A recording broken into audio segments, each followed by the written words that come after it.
전능하신 하나님 여호와라는 제목으로 같이 하나님의 말씀을 나누도록 하겠습니다. 계속해서 어제 말씀과 이어지는 내용입니다. 르우벤 자손과 갓 자손과 므낫세 반지파는 요단 동편을 차지하게 되었습니다.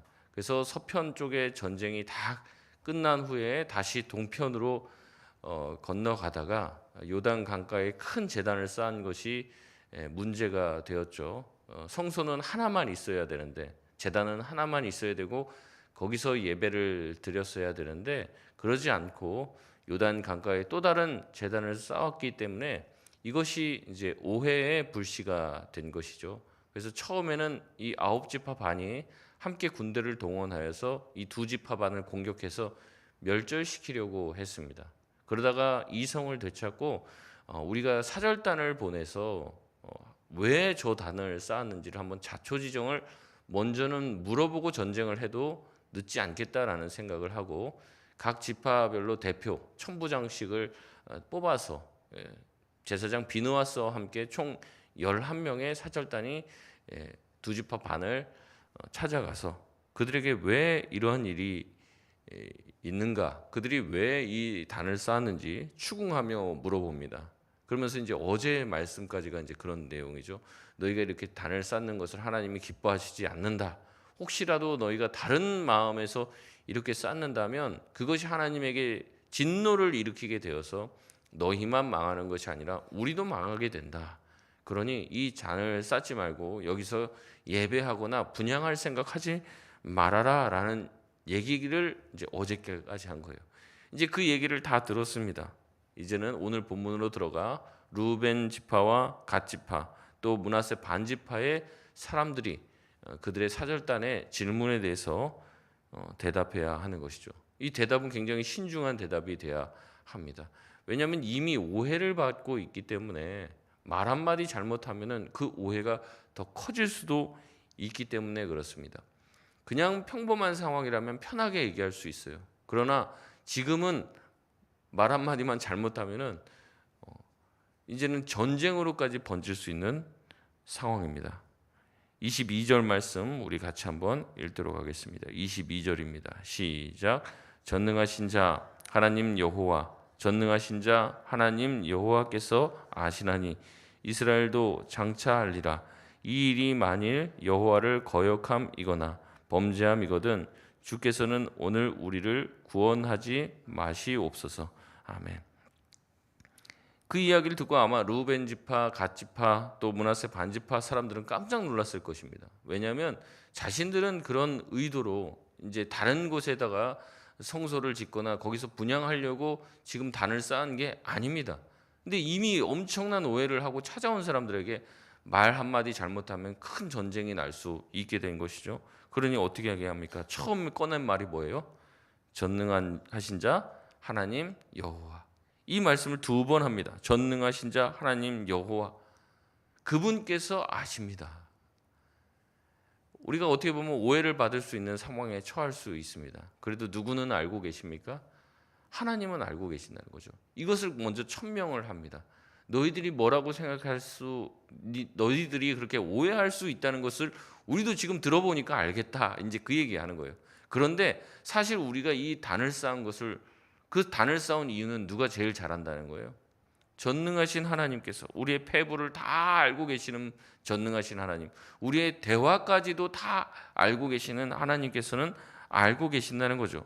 그리고 장차 이스라엘 모든 자손들도 이 일에 대해서 왜 그랬는지 알게 될 것이라고 이야기합니다. 예수님은 말씀하시죠. 너희들이 하나님의 이름을 걸고 함부로 맹세하지 말라고 말씀하셨습니다. 그렇게 맹세하면서도 속으로는 다른 생각을 품고 있고 지금의 어떤 상황을 모면하고자 하나님을 자꾸 거론하며 주님의 이름을 망령되게 부를 수 있는데 그래서는 안 된다고 말씀하고 계시죠. 그럼에도 불구하고 이 르우벤 지파, 갓 지파, 또 므낫세 반 지파는 너무나도 억울한 거예요. 하나님 이야기를 안 할 수가 없습니다. 하나님의 이름을 망령되이 부르지 말라는 것을 알고 있는 자들이 있는 것이죠. 2번이나 하나님의 이름을 거명합니다. 하나님께서는 아신다는 겁니다. 우리가 만약에 하나님의 이름을 거역하기 위해서 만약에 우리가 단을 쌓은 것이고 그것이 범죄함이라면 주께서는 오늘 우리를 구원하지 마시옵소서. 쉽게 말하면 하나님의 생명책에서 자신을 지워달라고 요청을 하는 겁니다. 자신들이 만약에 범죄하기 위해서 이것을 세운다면 내가 지옥에도 가겠다. 그냥 단순히 하나님 아십니다. 거기서 끝나는 게 아닙니다. 한 발짝 더 나갑니다. 우리들이 하나님께 얻을 분깃이 없고 하나님께서 우리를 직접 벌하시고 구원하지 말라는 강력한 이야기를 초두해 하고 있습니다. 그러니까 이 얘기를 딱 들으니까 이제 11명의 사전단들도 깜짝 놀라게 되는 거죠. 굉장히 분노에, 또 이게 저희가 자신들이 오해한 것이 사실이면 어떻게 하지? 아마 이런 두려운 마음에서 왔을 겁니다. 그러나 그들이 첫 번째로 검증한 것은 하나님입니다. 저와 여러분도 마찬가지입니다. 우리가 뭔가 인생을 살다 보면 잘할 수도 있고 잘못할 수도 있습니다. 그런데 그 상황을 모면하고자 우리가 여러 가지 변명을 지어내기 쉬운데 가장 먼저는 누가 알고 계신다는 거예요? 하나님이 알고 계신다는 거죠. 우리가 죄를 지었다면 가장 먼저는 누구에게 지은 것입니까? 하나님께 지은 거예요. 사람을 속이려고 들 수도 있습니다. 근데 사람을 속이려고 했던 것, 그 사람한테 죄를 지은 것이죠. 미안한 것이죠. 그러나 우리가 신앙인이라면 항상 우리 마음에 누구를 생각해야 되냐면 하나님이 보고 계시고 하나님께서 지켜보고 계신다는 거예요. 그렇기 때문에 우리가 가장 먼저 해야 될 기도는 바로 하나님을 향한 회개의 기도인 것입니다. 하나님을 의식한 기도가 가장 먼저 나가야 되는 것이죠. 르우벤 지파와 갓 지파와 므낫세 반 지파는 먼저 하나님을 의식합니다. 그들이 찾아왔을 때 이것이 정말로 큰 오해가 될 수도 있구나. 그러나 이것은 하나님이 아신다. 우리가 만약에 범죄했다면 하나님께서 가장 먼저 아시고 우리를 친히 벌할 것이다 라고 이야기합니다. 그러면서 이야기합니다. 24절에 보면 우리가 목적이 있어서 주의하고 이같이 하였다. 나름대로 목적을 가지고 주의하는 마음으로 이렇게 했다. 곧 생각하기를 후일에 너희 자손이 우리 자손에게 말하기를 너희가 이스라엘 하나님 여호와와 무슨 상관이 있느냐 하는 날이 올 수도 있다는 것을 자신들이 생각하고 이 얘기를 한다는 거예요. 그러니까 단을 쌓았는데 왜 단을 쌓았냐면 자신들이 이방신을 섬기듯이 분양하려고 단을 쌓은 게 아니라 우리가 하나님 더 잘 섬겨보려고 어떻게 할까라고 생각할 때 이 단을 쌓은 거예요. 내용을 요약하면 이렇습니다. 자신들이 어제도 말씀드렸지만은 이 요단 서편을 다 정복하고 요단 서편이 이제 소위 말하는 가나안 땅, 여호와께서 말씀하신 약속하신 땅이라고 말씀드렸죠. 그리고 동편은 아니었습니다. 그럼에도 불구하고 동편 전쟁에 이 땅이 너무나도 좋아 보이니까 그 땅을 달라고 해서 이제 요단 서편의 전쟁을 다 마치고 다시 동편으로 건너간단 말이죠. 동편에서 거주하는 거예요. 근데 시간이 오래 지나게 되면은 이 이스라엘 백성들이 생각하기에 요단 동편은 하나님이 말씀하신 가나안 땅도 아니고 누구의 땅이라고 생각한다는 겁니까? 이방인의 땅이라고 생각한다는 거죠.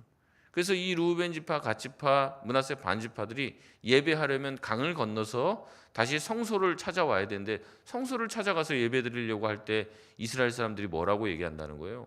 아니 이방인이 왜 성소에 와서 예배를 드리냐? 너희는 우리와 같이 있는 지역에 있는 약속의 땅 가나안 땅에 거주하지 않는 백성들인데 왜 와서 너희들이 이스라엘 백성이라고 하느냐라는 오해를 받을 날들이 시간이 지나면 온다는 거예요. 그러니까 자신들이 어떻게 한다는 겁니까? 25절에 보면 요단으로 경계를 하나님께서 삼으셨고 그렇게 하셨는데 너희들이 우리 쪽에는 얻을 분깃도 없다. 그러면서 우리 자손이 여호와 경외를 그치게 할까 봐 그것이 염려가 되어서 어떻게 했다는 겁니까? 우리 26절 말씀 같이 한번 읽겠습니다. 시작. 우리가 말하기를 우리가 이제 한 제단 쌓기를 준비하자 하였노니 이는 번제를 위함도 아니요 다른 제사를 위함도 아니라. 아멘. 그들은 얘기합니다. 이 제단을 쌓은 이유는, 그래서 이 제단을 왜 쌓냐? 이 제단이 뭐냐? 이제 얘기를 할 때 우리도 여호와의 자손들이고 우리도 하나님의 백성들이다. 그래서 하나님께 예배하기 위해서 왔다. 이 단을 봐라. 우리가 그때 건너가면서 쌓은 단이다. 이렇게 이야기하기 위해서, 후대의 증거가 되게 하기 위해서 싸웠다는 거예요. 그래서 우리 자손들을 위해서도, 또 너희 자손들을 위해서도 우리 모두가 다 하나님 앞에서 한 민족으로서 한 제사를 드리게 하기 위해서 오히려 세웠다라고 이야기합니다. 그러면서 29절에 말씀하죠. 후반절에 보면은 우리가 제단을 쌓음으로 여호와를 거역하려는 하고 오늘 여호와를 따르는 데서 돌아서는 것이 결단코 아니다라고 얘기하면서 자신들의 억울함을 피력합니다. 그리고 이 제단을 쌓은 것이 오해를 불러 올 수 있는 일이지만 그것이 아니라 너희 자손과 우리 자손 모두가 다 하나님 앞에서 참된 예배를 드리기 위해서 그런 것이다라고 해명을 하고 있는 것이죠. 이 모든 해명을 듣고 30절에 제사장 비느하스와 그와 함께한 회중의 지도자들은 다 어떻게 여깁니까? 마지막에 보면 듣고 좋게 여기게 됩니다. 실상을 파악하고 나니까 별일이 아닌 거예요. 오히려 하나님에게 더 충성하기 위해서 단을 쌓은 것임을 비로소 알게 됩니다. 여러분, 우리는 어떻습니까? 오해받는 것을 좋아해요, 싫어해요? 싫어하죠. 내 뜻과 반대로 나의 어떤 행동과 말이 내 뜻과 내 의도와는 반대로 사람들에게 오해되고 입방아에 오르내리는 것은 우리가 별로 좋아하지 않는 일입니다. 그럼에도 불구하고 우리는 어떻게 하길 좋아합니까? 남의 어떤 모습과 행동과 또 말을 듣고 그 부분을 통해서 전체를 판단하고 그렇게 말하기를 너무 쉽게 한다는 거죠. 여러분, 오늘 말씀도 한번 보십시오. 누군가가 등장하지 않았지만 그 사람이 전쟁을 일으키려고 하는 그 분위기 속에서 곧이라도 전쟁이 나려고 하는 그 상황 가운데서 누군가 보이지 않지만 우리가 사절단을 보내서 진상을 파악해 보자라고 침착하게 말하지 않았다면 이 일촉즉발의 전쟁이 일어나게 되는 거예요. 이제 가나안 땅 다 전복이 끝났어요. 이제는 대부분의 전쟁이 다 마무리가 됐습니다.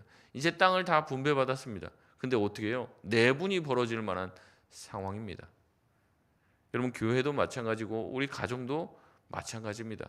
항상 우리를 분열시키려고 하는 사단이 틈타고 있어요. 이게 보면 그냥 어떤 단순한 오해의 사건인 것 같은데 이런 일들이 우리의 삶과 교회와 가정에 비일비재합니다. 오해를 불러일으키는 거예요. 오해를. 근데 그것을 잘 알아보려고 하지 않고 그 일부분만 보고 발끈하게 되면 어떻게 됩니까? 반드시 이제 슬픈 일, 아픈 일도 일어나게 된다는 것이죠. 잘 들어보면 그 의도가 아니었다는 것을 알 수 있게 되는 것입니다. 그래서 전쟁으로 끝나지 않습니다. 마지막에 큰 오해가 있었지만 이 기록이 남겨짐으로 인해서 어떻습니까? 이제 이스라엘 백성들은 이 가나안 동편에 있는 그 백성들도 우리의 자손들, 우리의 형제들임을 알게 됩니다. 우리 34절 말씀 우리 같이 한번 읽어보겠습니다. 시작.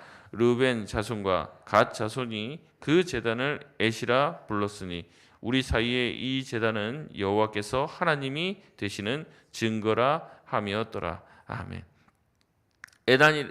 제단을 에시라고 부르고 에시라고 하는 제단을 통해서 이스라엘 백성은 우리 모두가 다 하나님의 백성이고 하나님은 여호와께서 하나님이 되시는 증거다라는 말씀을 하는 귀한 증거가 되었습니다. 그리고 기록에 남긴 거죠.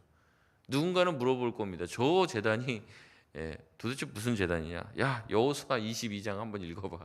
과거에 이런 일이 있었어라고 얘기를 하면서 그들 또한 가나안 동편에 있는 우리 자손들 또한 하나님의 자손들이고 하나님께서 주신 이 르우벤, 갓, 그다음에 므낫세 반지파에 대한 기록이 여기 나와 있어. 우리 오해하지 말고 그들이 와서 예배하는 것을 적극적으로 환영하자 이렇게 이야기할 수 있는 증거요 기록이 되는 것입니다. 저와 여러분도 마찬가지입니다. 우리 삶 가운데 있는 오해와 또 우리 안에 있는 어떤 또 문제들, 그 문제들의 진상을 파악하기 전에 함부로 입을 열거나 판단해서는 안 됩니다. 기도함으로 겸손함으로 잘 알아보고 또 성경적인 원칙을 따라서 행해 나갈 때 우리 사이에 틈을 내려고 하는 사단의 공격에서 우리가 잘 이겨나가고 승리할 수 있는 줄 믿습니다. 공동체가 분열하고 공동체가 쪼개지고 교회가 갈라지고 가정에 불화가 생기는 것을 사단이 가장 원하잖아요. 그리고 그런 것들 시험거리를 계속 우리에게 줍니다.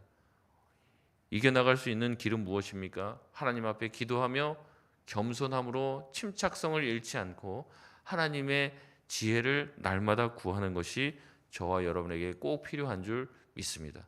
그래서 섣불리 판단하지 않고 이제 가보는 거죠. 가보고 지켜보고 돌아보고 직접 들어보면은 다른 거예요. 그래서 갔다 와서 어떻습니까? 이 제사장 엘르아살의 아들 비느하스와 지도자들이 백성들에게 보고를 하니까 이 모든 보고를 듣고 33절의 말씀에 보면 이스라엘 자손이 다 즐거워했다라고 이야기합니다. 백성들을 화목하게 하는 일이 바로 지도자의 일인 것이죠. 말씀을 맺겠습니다. 오늘 해프닝으로 끝날 만한 이 일을 기록으로 남긴 이유는 무엇일까요? 결국에 이 백성들에게 있을 큰 어떤 환란의 일이 서로의 이야기를 들어보고 대화를 통해서 극복했음을 보여줍니다. 그리고 이 대화의 이면에 보면 직접적으로 등장하지 않지만 사단이 그 안에 있는 백성들을 가르려고 하는 그런 영적인 움직임이 있다는 것을 우리가 보게 되고, 또 누군가 등장하지는 않았지만 그 안에서 전쟁을 막고 대화를 통해서 상대방의 의도를 알아보자고 했던 지혜로운 사람들이 있었기 때문에 이 모든 것들이 은혜롭게 잘 해결이 될 수 있었다는 거죠. 우리도 보이지 않지만 각 곳에서 여러 가지 일들을 감당하실 때 누군가 오해 살 만한 일들, 또 분란이 생길 만한 일들을 우리가 목격하거나 들었을 때 하나님께 묻고 기도하고 또 화평으로 잘 처리해 나갈 수 있는 우리 모든 성도들이 되시기를 바랍니다. 오히려 이거를 침소봉대라고 하죠. 아주 작은 거를 크게 만들어 갖고 뭐 대단한 일이 이제 큰일 났어 막 하면서 대단한 일처럼 만들어서 분란을 키우는 것이 아니라 하나님의 말씀과 은혜와 지혜로 모든 것을 공평하게 또 참되게 처리할 수 있는 지혜로운 또 피스메이커들 다 될 수 있는 저와 여러분 되시길 바랍니다. 우리 시간 같이